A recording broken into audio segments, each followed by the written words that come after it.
take testimony. Sorry. No problem. This meeting has been advertised as a public hearing to take testimony and establish the record and a request for a conditional use permit for an accessory dwelling unit in an R1 zone. Mr. Mayor, at this point, I'm gonna rescue myself from this discussion. Is there, well, actually, do you want to provide a reason for that recusal? I know, I'm parties involved. And I will probably also lose myself. Then we don't have a quorum to vote. Matt I know, but we only have two then. and Ms. Teagan's not here at the moment. Mr. Mayor. Oh, I'm sorry. I live within the 300 feet also and have been delivered a package by our town. I don't know that I need to recuse myself necessarily. I don't know.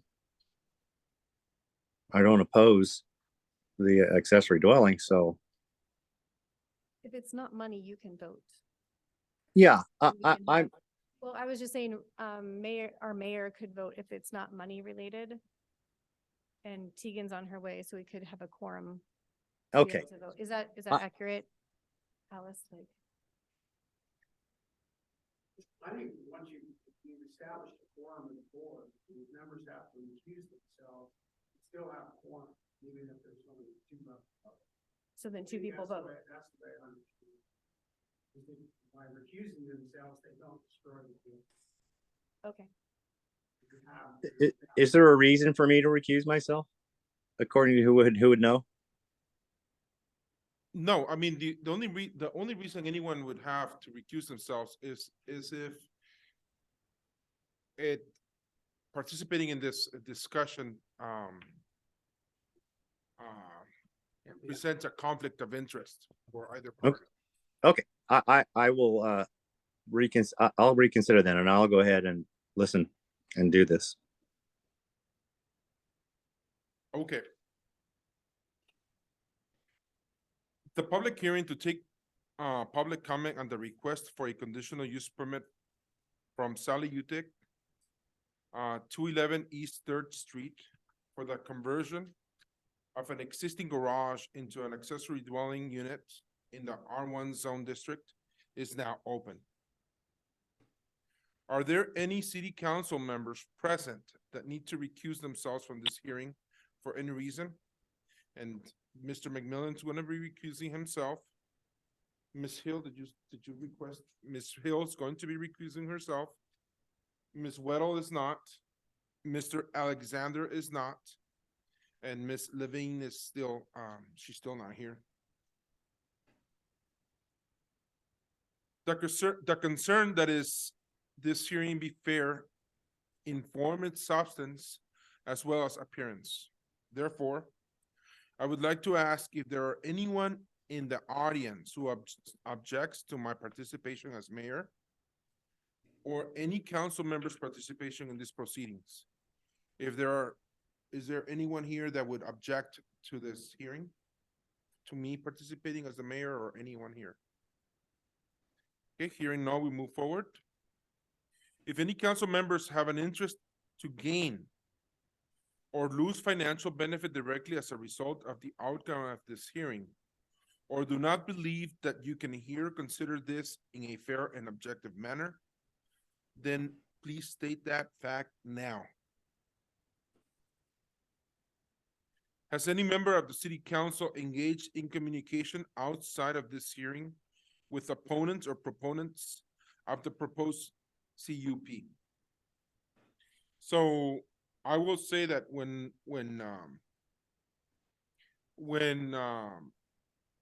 this issue was presented to the city, I did not engage in a back and forth with the sides, but I did address Ms. Sally Utecht to let her know of the process that needed to take place. But that was the extent of my conversation. Does anyone have an issue with that conversation? Or is there any objection with me continuing to participate in this proceeding? Okay. Just want to make sure. If so, that member must, okay.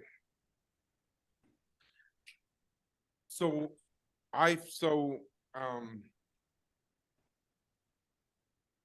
so basically what I had to do is let everybody know that what I have done so far, and there is no objection, will proceed.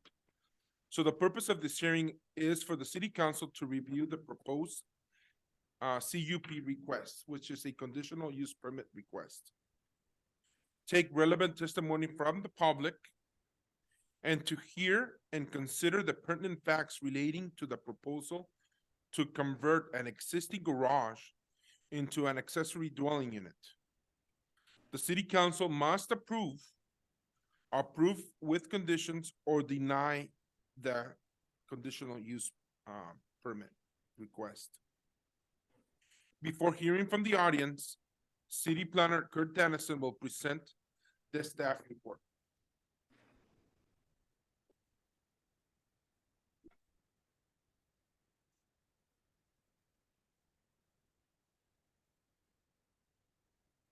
So is Is being that recorded? working? 1 second. Is this being recorded? Okay. All right. Is the mic working? Can you hear me? Alexander, can you hear? Yes, yes. All right, Honorable Mayor and Council. This is from your staff, staff report on the Utecht conditional use permit request. Sally Utecht of 211 East Third Street, Tenasket, has applied to the city for a conditional use permit for the conversion of an existing garage into an accessory dwelling unit in the R1 zoning district.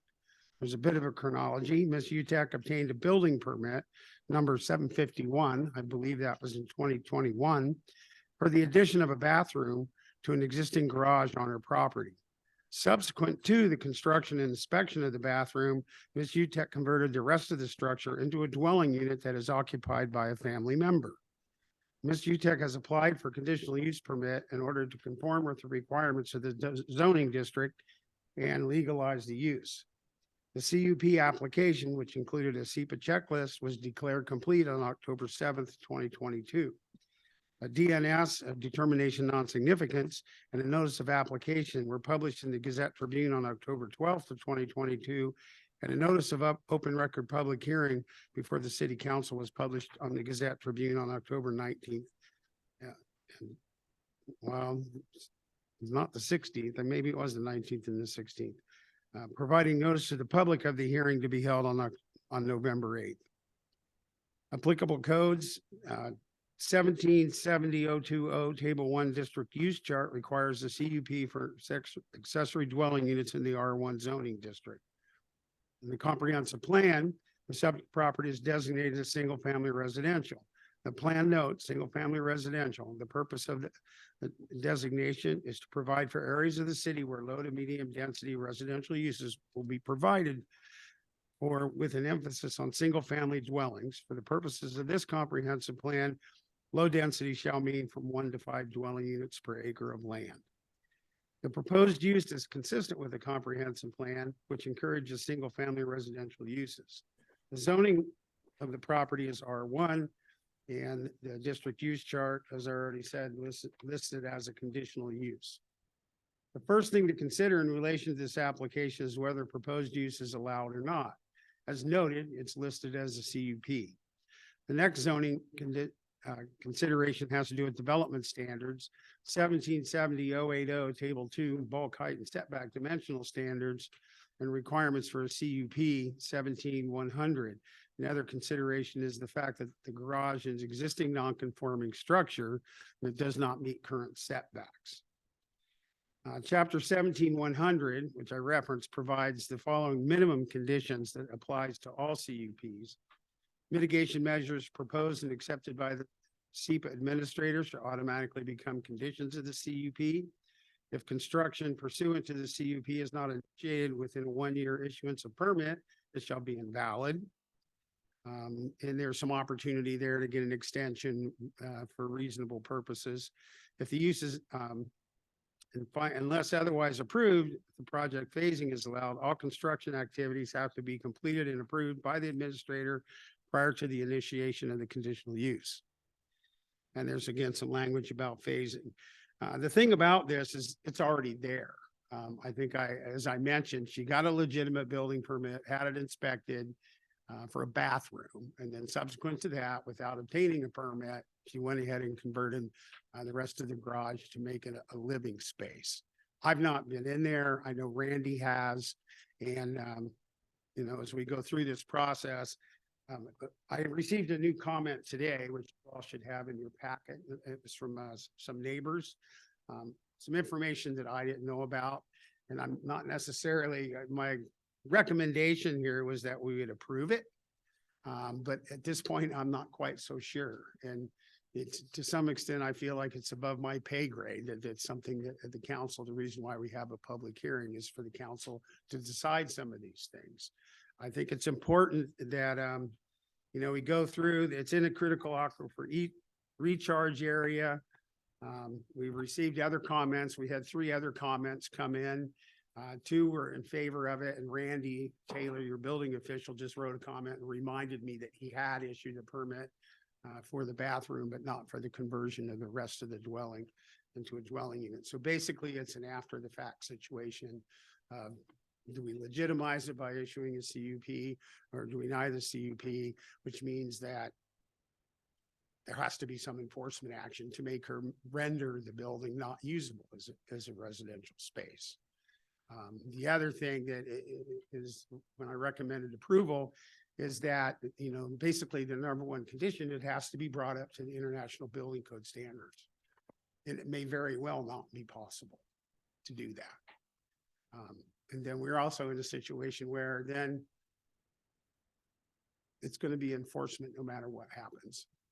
You know, if we make her take the stuff out,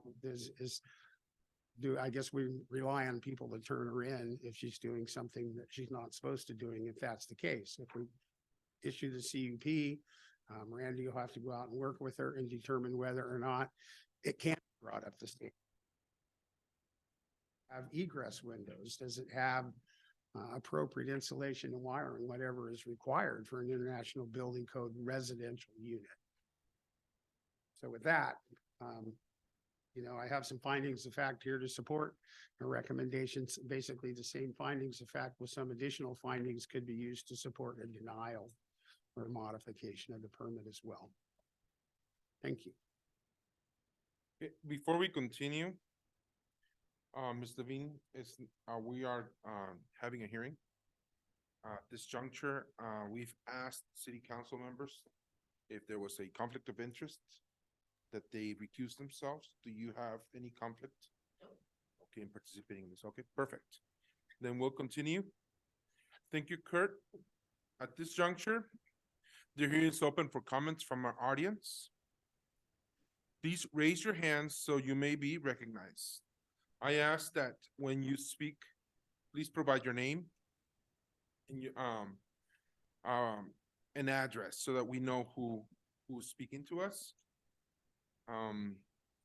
In fairness to all in audience, each person will be giving an opportunity to address the council for an initial period.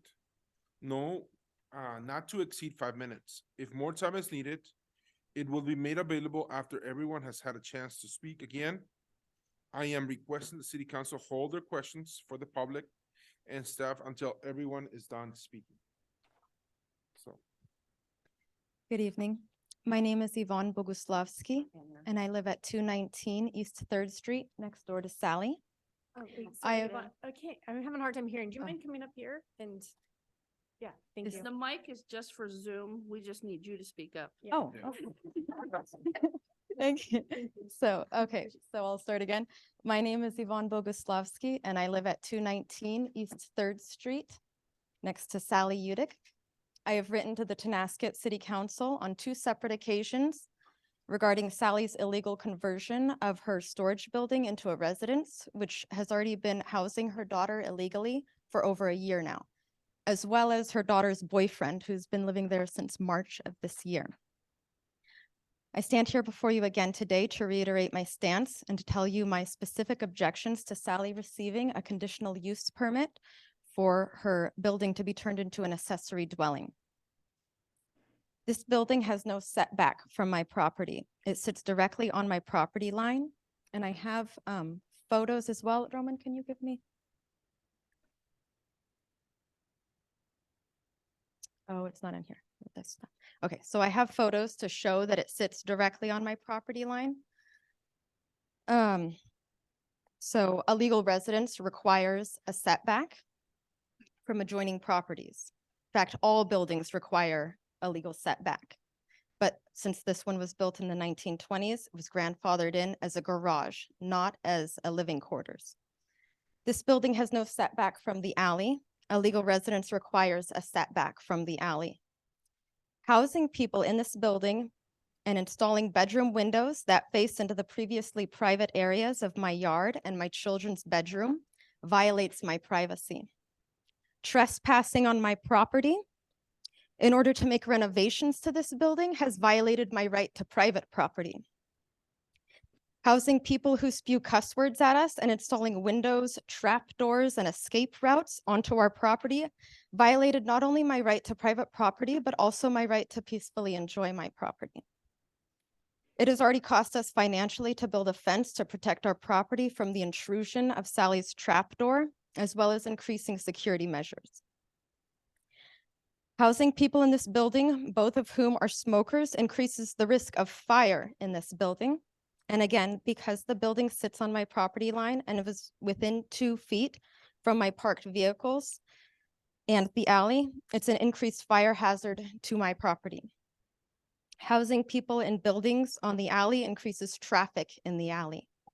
This is not only a greater threat to children playing near the alley, but it also increases the wear and tear of the already poor condition of the alley road.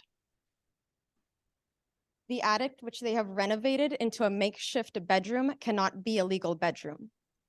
Regardless of whether the storage building could legally be a residence, a legal bedroom requires a ceiling height of 7'6" and a minimum of 50% of the room. It also requires proper egress. Sally's attic has neither adequate headroom nor proper egress. This has not stopped her daughter and her daughter's boyfriend from living in the attic since March. Sally deceived the building inspector on more than one occasion regarding her building projects. She even assured Randy when he was giving her a permit to have a bathroom in the building that no one would ever live in the shed. Now, considering Sally's blatant disregard to city code, there is no reason for the city to trust that the attic would not continue to be used as a bedroom. Sally has other code violations on her property for which she has been cited before and after construction. And yet she has not cooperated with the city to address these violations. She continues to be in violation and non-compliance, for which she has had no actual repercussions. The city thus far has failed to enforce its own code on Sally's building projects. How can I or other residents in our neighborhood trust the city to enforce any conditions to Sally's conditional use permit? What precedent does this set? Will we all be allowed to remodel our garages and storage shed into living quarters?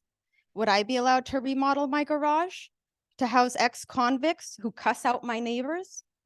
How would our neighborhood feel? Or how would my neighbors feel about having someone live on their property line with bedroom windows directed at their children's window? How would the neighborhood look and feel if we were all allowed to house known drug users in our garages? How many disputes would there be about invasion of property if we all built escape routes onto one another's property? Why is there a city code at all? Or will only Sally be allowed this permit? Is Sally being treated preferentially? After having read through the Tonasket Municipal Code, I don't find legal grounds for a CUP to be granted, nor that the intent of the city code is to allow conditional use permits for purposes such as Sally's. Furthermore, after a year of flagrant violation and disregard of city codes by housing her daughter in the shed, as well as lying to city officials about her true intentions for the building, Sally appears undeserving of such an allowance. From what I have read, she should be fined for such deceit and abuse of city code.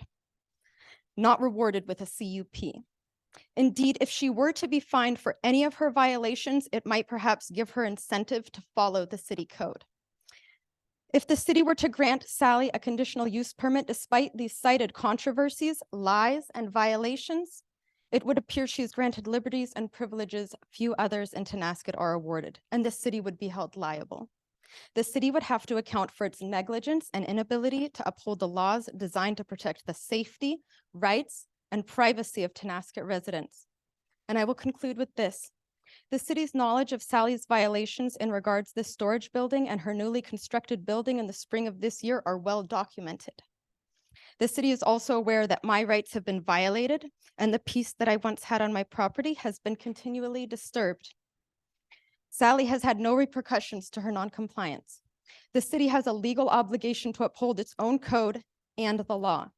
After all, the law and codes should apply to everyone equally, regardless of who a person knows, what their name is, or their family's history. I am asking for decisive action from the city council today to ensure the code is upheld and that peace in the neighborhood is restored. Thank you for your kind attention. And also one last thing I would add, in my letters, I made several accusations and I have evidence to provide proof of things that I've, I don't know, things that I have accused and such as here's the trap door that Sally installed on her property and it's within an inch of hitting my vehicle. And it also swings out, as you can see in the picture, onto my property. Have you provided these to Kurt or? Okay, I asked Randy during some of my conversations with him if Kurt was aware of all of the conflicts and the controversies surrounding this. And he had told me that he was, but so you haven't read any of my letters to the city? Okay, so. Letter I got yesterday. Oh, wow. Okay. So, and I have here text messages.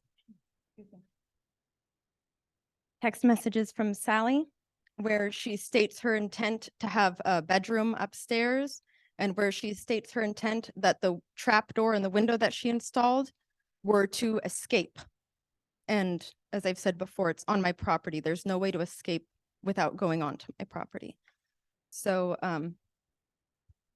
I have factual things to back up everything that I've said. Have those Uh, copies for us or? you can have these copies, yes, and I have more pictures and things, but I don't think it's relevant. More text messages to give more background, but I don't think it's relevant, but you guys are welcome to have these. I feel uncomfortable with the text messages. I think just because it's two private phones that now are. I just. If that's, I don't know, I just wanted to. put I the just facts wanted to that matter. prove that the things that I've said are not just my version of events. These are factual things. These are from Sally's own, you know, stating her intent. So that was my reason. So if At that's, this juncture, the photos will suffice just to Okay. show the proximity to your. okay. Okay, thank you. Anyone else? Are you here, Ms. Utecht? Would you like to testify? Did she leave? She's in the hallway. Yeah, Mayor, I was wondering if what she reported tonight is, it's being recorded, right? Right. Do you want to So testify? we don't necessarily need a written copy. Right. Well. Tell your side of the story. Out of the chance. I can't hear, and we've lost the video feed. No, they haven't.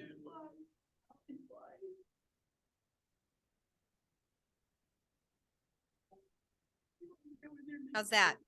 No. Better. You Okay. made an application, and this is your opportunity to state the case.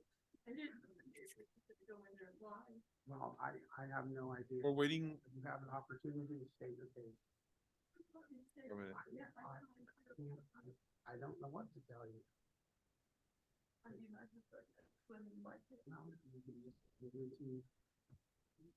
you have an opportunity to state the case. You're supposed to say exactly why you're doing what you're doing. I don't need it. Yes, you do. That's pretty loud.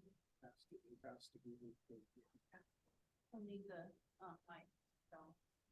You got that on the mic.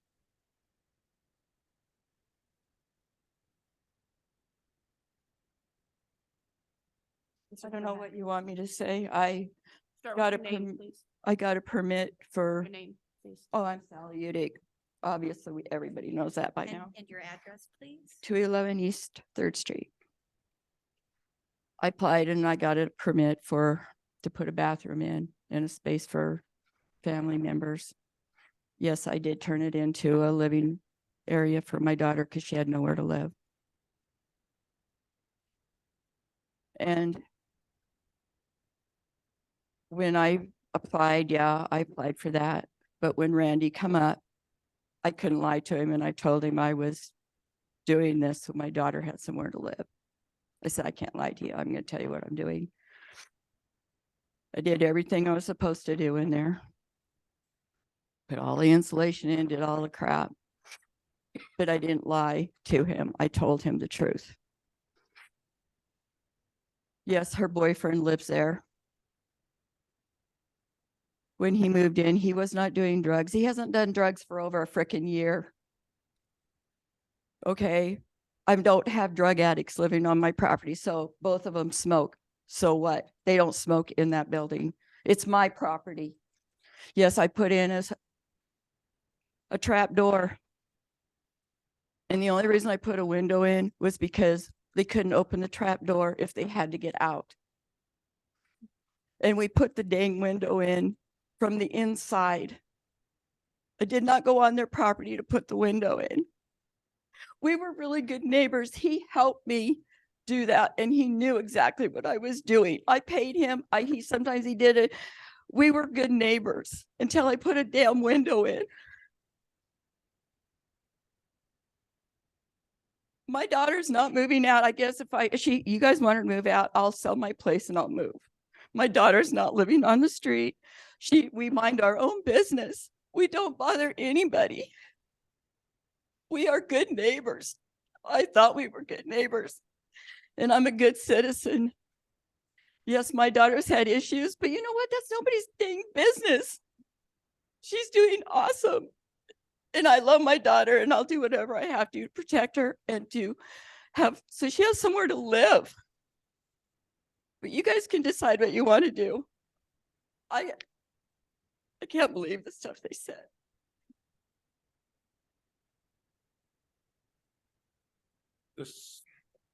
Thank you. I wanted to remind the council that one of the changes that we made to our zoning code here over the last year and a half or so would be to loosen up our regulations regarding accessory dwelling units. Mainly because we have a housing issue. And I guess we just heard an example of one of the housing problems that people face. Thank you. Does the city council have questions of the public or staff regarding any of the issues presented? Mhm. Who would like to start? Just to make it clear, a CUP, a conditional use permit, the beginning phase of that is just to make sure it's to see if it can be what it's going to take in order to put it in compliance and what type of variation they need from standard code. Correct? Well, It's not giving them permission to do it all. It's just to look into it, see what needs to be changed. well, a CUP or conditional use is basically an allowed use, but because it has some potential for negative impacts, whether it's to the environment, to the neighborhood, and whatever it might be, that goes through a conditional use permit process. And there, as I went through in the staff report, there's a list of standard conditions that have to be met. And then the council can add whatever conditions you feel like are necessary to mitigate or alleviate some of the potential effects. If it doesn't seem like it's possible to alleviate or mitigate the potential negative effects, then you can deny the permit. But typically a conditional use permit means it's something that's allowed. It's just going to be conditioned. And to some extent, something like this, the conditions may be too onerous to actually meet the conditions to be able to have the use. For example, meeting, the requirements for a dwelling unit for the IBC. I have no idea whether what's there will actually meet that code.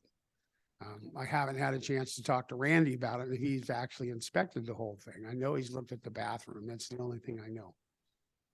But yeah, I mean, basically, And then just because we have a lot of people here, and it's a public hearing, can you just share with us the definition of an accessory dwelling? an accessory dwelling unit is a unit that is subsidiary to a primary use of the property. And it has to be basically subordinate to. Much more than that, I mean, that's basically what it is. It's a second dwelling on the property, and it by right should be paying a separate utility bill. Because it's a dwelling where people live. And we used a comparison of a mother-in-law shed or It's the something. same, yeah, the same sort of thing. And one of the other changes, there was two changes that we made. Previous to the changes, all accessory dwelling units in Tonasket had to be attached or be part of the house, which is your typical mother-in-law apartment type of thing. We changed it to allow them to be detached, that's what this case is. We also changed the requirement that, which wouldn't have mattered in this case, is that, they had to be related. Or the owners of the property had to live in either the main house or the accessory dwelling. We got rid of that too, because that's really a hard one to enforce. And to some extent, it's kind of discriminatory on what you can do. When did we provide for that flexibility? In 2021, Yeah, It was like Yeah. about a year ago. yeah, it was about a just, year ago. yeah, we did just that. a year or so ago. The housing shortage and people begging for rentals and moving out of the area and the staffing at the hospital, staffing at the school, people just looking for a one bedroom, that was there's a huge housing shortage. So this allowed us to be able to help people out. And we basically, the state, I think any community over 5,000 population is required to allow accessory dwelling units in single family zones. And I think if you're even bigger than that, you're required to allow duplexes and fourplexes in single family zones. And and so the state's gradually working its way down to us. And, we're just trying to preempt it, understanding that we have, a housing problem. Is this the best way to solve it? Maybe not. It's certainly cheaper than doing big subdivisions and, building roads and water and sewer lines and stuff if you can infill. However, there, certainly are potential for negative impacts because you have more people in a neighborhood, more traffic, more issues. So I've been looking for stuff from Randy, and the only thing we have for Randy is this form. Is there any other documentation that we have to have his voice in this? Because we hear his name a lot, and I was just wondering. I've had several conversations with him about it. And, but I've not seen any correspondence from the neighbors. Great. We'd like to see those. And, our conversation was, it's an allowed use with a conditional use permit in that zone. I mean, I'm the land use planner, and all I can tell you, code says this could happen. Yes, it's a non-conforming building, but the non-conforming structure code only talks to if you want to expand it, not that you're going to change it on the inside. And so, had they wanted to add on to it in some way, shape, or form, that's a separate conditional use permit to do. The other thing to keep in mind about a conditional use permit is you can cancel it. You can declare it null and void if it's not being complied with. And so typically, in a community with some robust code enforcement, you look at those things once a year and determine whether it's being used appropriately. So I've heard it sounded like two very big topics in regards to this. was the window and a trapdoor. And so on the conditional use permit, if we were to allow it to go forward, like you had mentioned, council can add different things. Would those be something that we could say you need to remedy those two things Sure. prior to this going forward? Yes. Pretty much, I hate to say this, but kind of the sky's the limit of what's rational. I mean, it has to have some logical basis, but it's, the council has the authority to decide what kind of conditions they want to place on it. So you could, in addition to complying with the building code requirements for a dwelling, that they remove the window that faces the neighbors and they render the trapdoor useless. I mean, you can do that. They will have to have egress windows, and that may be why that window was put in. I don't know. And so maybe they can put it on the other side, or there's somewhere else they can put it. Yeah, Kurt, I have another question for you. What did you see that changed your mind? Like you came in with a potential recommendation, but then you saw new information? Well, yeah, the information from the neighbors I found to be a bit compelling. There's a lot of information I did not have. And I would like to have had, if there had been a lot more complaints and so on, it would have been nice for me to know before I wrote my staff report. But I said, I wrote a staff report recommending approval based strictly on zoning and what we have. And then, having this other input, basically, I'm not so sure anymore. I'm not going to say I recommend you deny it because it needs to be denied. I think that it's something that, again, I kind of feel like, yeah, I might be the planner, but this is kind of above my pay grade. This is something that you, as the elected officials representing the people in this community, need to take into consideration and make that call. And then whatever it is, I'll do what I need to, do what I can do to implement that decision. Council Alexander, do you have any comment at this time? Not so much comment as I have some questions. Okay, go ahead. I purposely have avoided both these neighbors so that I wouldn't get in the middle of this. And so that I would be non-biased and be able to, help provide decision in this area. And I want to know I think we should hear from Randy. And I think we should maybe wait on this, but I also would like to know if it's okay to talk to either one of these people involved at this point.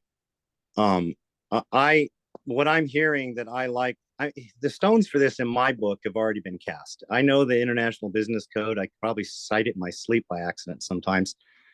And like Kurt said earlier, once we go past the conditional use permit process and we get into Randy inspecting the place, there are certain things that are going to get eliminated regardless of what anyone here votes today.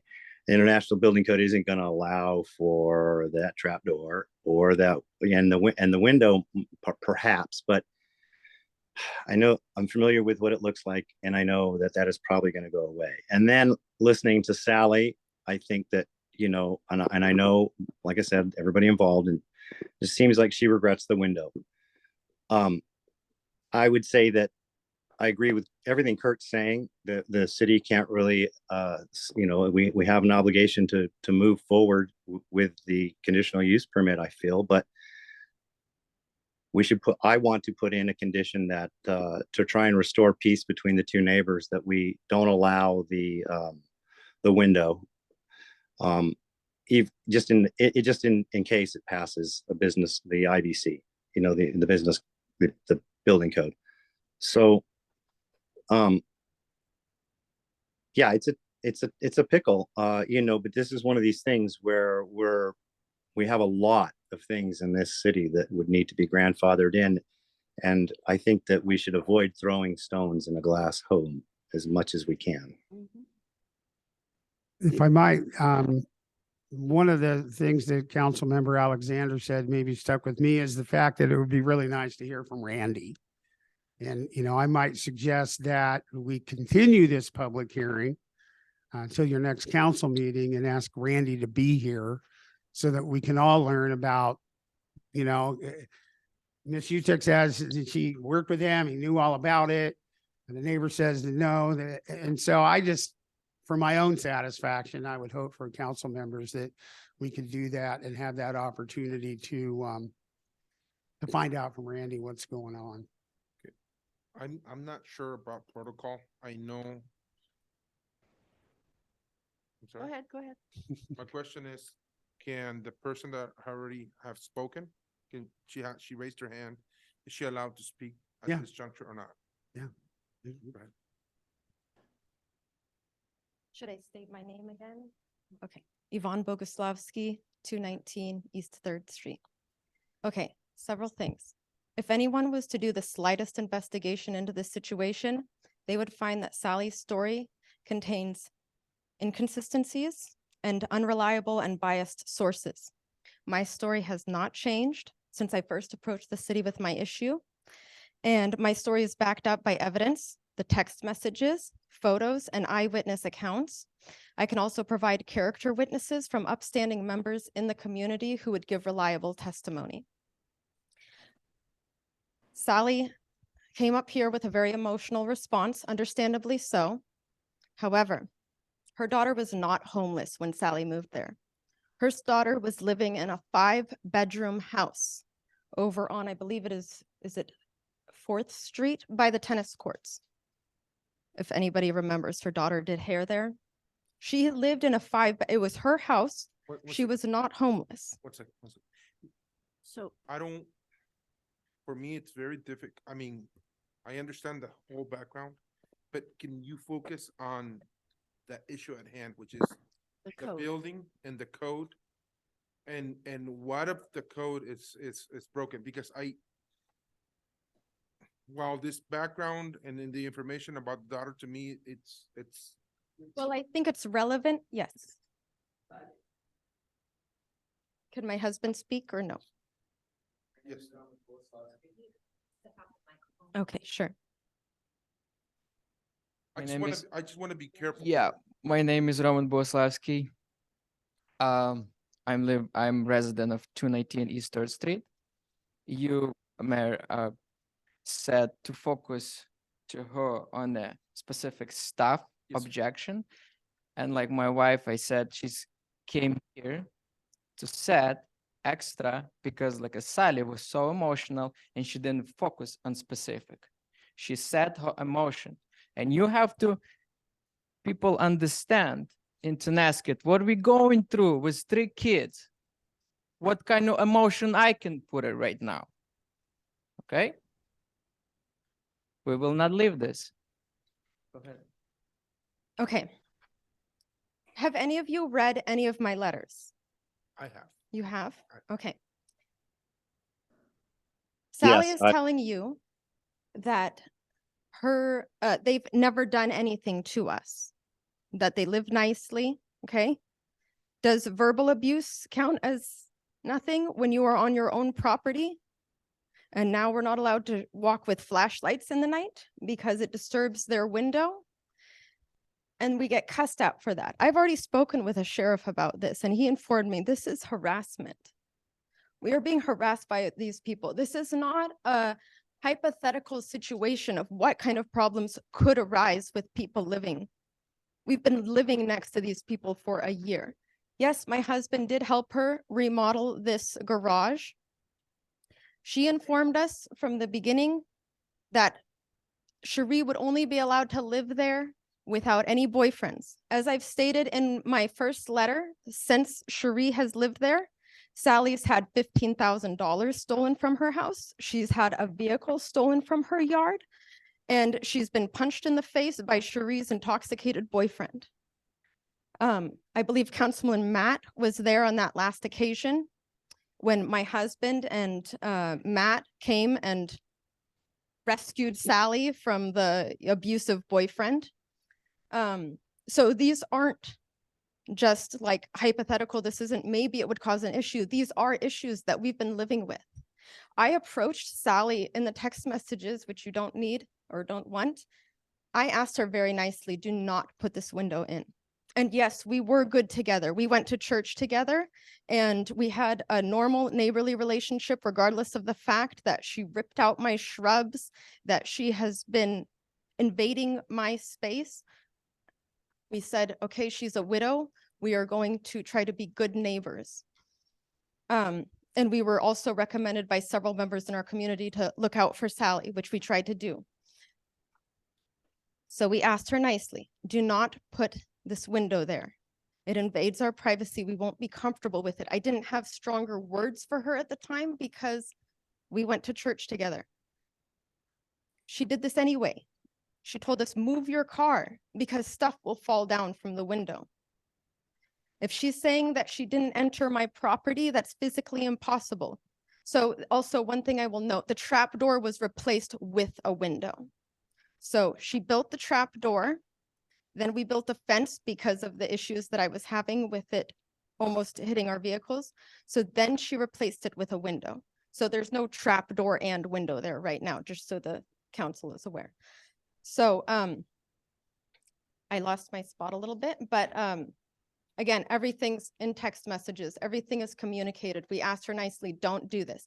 And again, one more thing, since this is a conditional use permit, as I've stated, she has violations right now that she is not addressing. Randy told her, you need to move the shed. It cannot be 4 feet from our property. She has not done that yet. You guys have not enforced your code. You haven't given her any reason to follow your code. And now you're going to assume that she's going to listen to you now? Or that, for example, the bedroom, Randy has told me repeatedly, it cannot be a legal bedroom. She put another window now on the other side. So she has 2 windows now in the upstairs. They're living there. You can see the lights on all night. It doesn't matter. Randy said, even for upstairs, you would have to literally raise the roof. There is no 7'6" headroom. And a legal egress has to be, if it's in an upstairs, if it's in an attic or upstairs, a legal egress needs to be a minimum of 2 feet from the floor. The bottom windowsill needs to be 2 feet from the floor. There is no room for that in that building. So no matter what, unless she was to physically raise the roof. Now, judging by everything, the whole history of this, if you were to look at it with impartial eyes, would you assume that she would not go in there, inspect it, tell her, Sally, you need to move the bed downstairs? She might do that for you. She might say, okay. Do you think that the next day she wouldn't move it back upstairs? Do we have the dimensions of the shed? What is it, 20 feet by 24 feet? Now, if you go in there, there's a full kitchen, a full bathroom, a walk-in closet, and a living room. There's no room for a bedroom downstairs unless they slept on a futon. They are going to sleep in the attic. So I think the council members need to be, yes, I will wrap it up, I'm sorry. But I think the council members need to open their eyes a little bit and be aware that this is not a, I don't know, a situation where you can just assume and give goodwill and hope the best and try to help Sally out. She's done this to herself. And reading through the codes, when you make a violation in full knowledge that you are violating the law and violating the codes, you can't plead emotional hardship, or you can't, it's in the code. I wish I would have written the code number down, but you can't plead emotional hardship for this. She was aware when she spent thousands of dollars to remodel this that she wasn't going to be allowed to do it. And in Randy's own words, why did she not do this from the beginning? If she knew she was going to house her daughter in it, why did she not do this from the beginning? So, I guess I don't have much more to say, but, oh yeah, Sally's response to us being cussed at was, so he said a cuss word, oh my. So she's not concerned about Cherie's boyfriend belligerently cussing at us from the window. It's normal for her because, and she also gave an excuse. She told us one time that my husband stuck his head in their attic window. And that's why the boyfriend cussed at him. My husband's 5'6". He cannot physically reach his head into the window unless he had a ladder. Even Randy came to the same conclusion. So again, her stories have inconsistencies. This is not based off of fact. So I'm sorry for running on, but there's a lot of information, and I have both of my previous letters here.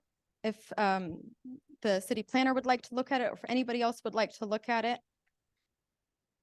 That's all I have to say. Thank you. Thank you.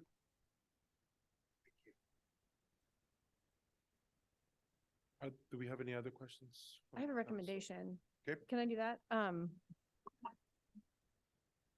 Is this the time to do that, or do we need to close the public testimony and then go We- forward? Well, it depends. If you want to continue the public hearing, Then, in order to have Randy be here, then you continue then the hearing now. remains open. Okay. Yep. Until, if you close it, then you close it. We're not And closing it. then, I don't know if it's worth getting hold of Randy or not, because what he has to say should be in the public record. You move, I'll second. I mean, I honestly feel like I can't continue until I hear from Randy. Okay. I That's agree. where I'm at. I agree. Yes, somebody just needs to make a motion that we continue the public hearing on Sally Utecht's conditional use permit until you need a date time certain, which would be November 22nd at 7 PM. 6. Excuse me, 6. So I move to continue to leave our public hearing open until we can hear from Randy Taylor on, I missed November it. 22nd. November 26th. At Second? Second. 22nd. 22nd 22nd At at 6. 6 p.m. at 6 PM, so we can continue the conversation. I'll second. Any discussion? All in favor? Aye. Aye. Aye. I know they recused themselves, but we do have a Yeah, that was unanimous. quorum. Yep. So the motion passes. We Move will on. continue with this discussion on November 22nd. Can I ask a question regarding this process though? So what, I mean, it would be nice though, if we're gonna bring him back in a couple weeks to make sure we have all the information. Yes, So how do we verify that we have? we need Much to ask him for information. any and all correspondence, and if Yeah. the neighbor, if you can provide copies of any correspondence that you have with Randy, provide them, drop copies off at City Hall.